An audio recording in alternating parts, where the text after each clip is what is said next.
اعوذ باللہ من الشیطان الرجیم بسم اللہ الرحمن الرحیم اللہم صلی علی محمد وعلی محمد السلام علیکم ورحمۃ اللہ وبرکاتہ۔ سامعین محترم، میں ہوں محمد جاوید عمران نجفی نجف اشرف سے۔ آج کا ہمارا موضوع ماہ رمضان مبارک کے 17ویں روزے کا ثواب اور اس کے اعمال۔ سامعین، ماہ رمضان مبارک کے 17ویں روزے کے بارے میں رسول خدا صلی اللہ علیہ وآلہ وسلم فرماتے ہیں کہ جو بندہ ماہ رمضان مبارک کا 17واں روزہ رکھتا ہے تو اللہ تعالیٰ فرماتا ہے کہ بے شک میں نے روزہ داروں کو معاف کیا اور ان کے گناہ بخش دیے، اور ان کے آباء و اجداد کو بھی معاف کیا اور ان کے گناہ بھی بخش دیے، اور ان سے قبر اور روز معاشر کی سختیوں سے بھی دور رکھوں گا، بروز معاشر کی بروز قیامت کی سختیوں سے انہیں امان میں رکھوں گا اور انہیں جنت میں داخل کروں گا۔ عزیزان محترم، اس رات کی نماز کے بارے میں ہے کہ یہ نماز 2 رکعت ہے، جس کی پہلی رکعت میں سورہ الحمد کے بعد کوئی بھی سورت پڑھ سکتے ہیں، مگر دوسری رکعت میں سورہ الحمد کے بعد 100 مرتبہ سورہ توحید کی تلاوت کرنی ہے، اور نماز ختم کرنے کے بعد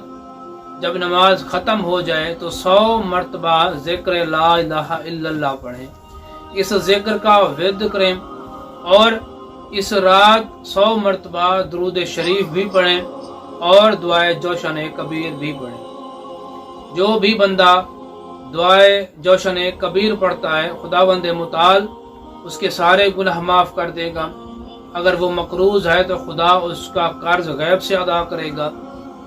اگر وہ تنگ دست ہے تو خداوند متعال اس کی تنگ دستی ختم کر دے گا، اور اگر وہ بندہ بے اولاد ہے خداوند متعال اسے اولاد نرینہ عطا کرے۔ اور درود شریف آل محمد کی ذات پر پڑھنے کا ثواب یہ ہے، انسان کے جتنے بھی گناہ ہوں،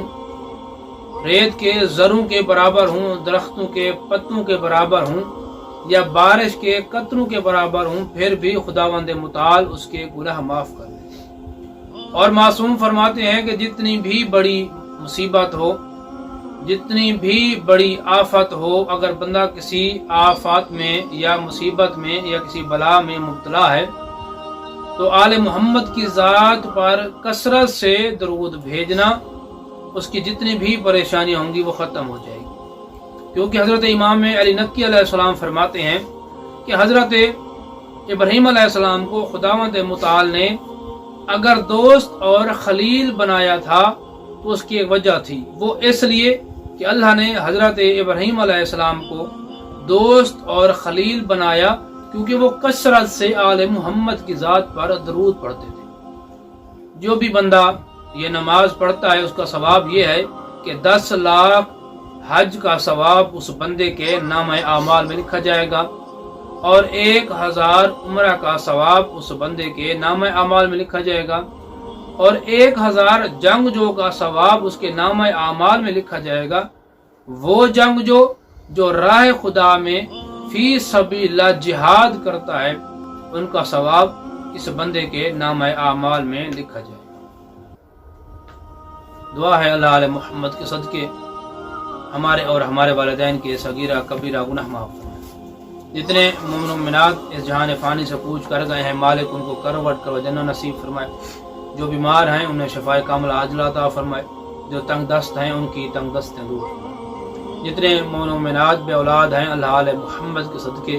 انہیں اولاد نرینہ عطا فرمائے۔ ہمیں صحیح معنوں میں دین کے ساتھ مخلص ہونے کی توفیق عطا فرمائے اور سچی توبہ کرنے کی توفیق عطا فرمائے۔ سب سے پہلی، سب سے آخری اور سب سے بڑی دعا ہے، اللہ علیہ محمد کے صدقے یوسف زہرا کے ظہور میں تاجد عطا فرمائے۔ اللہم صلی علی محمد وعلی محمد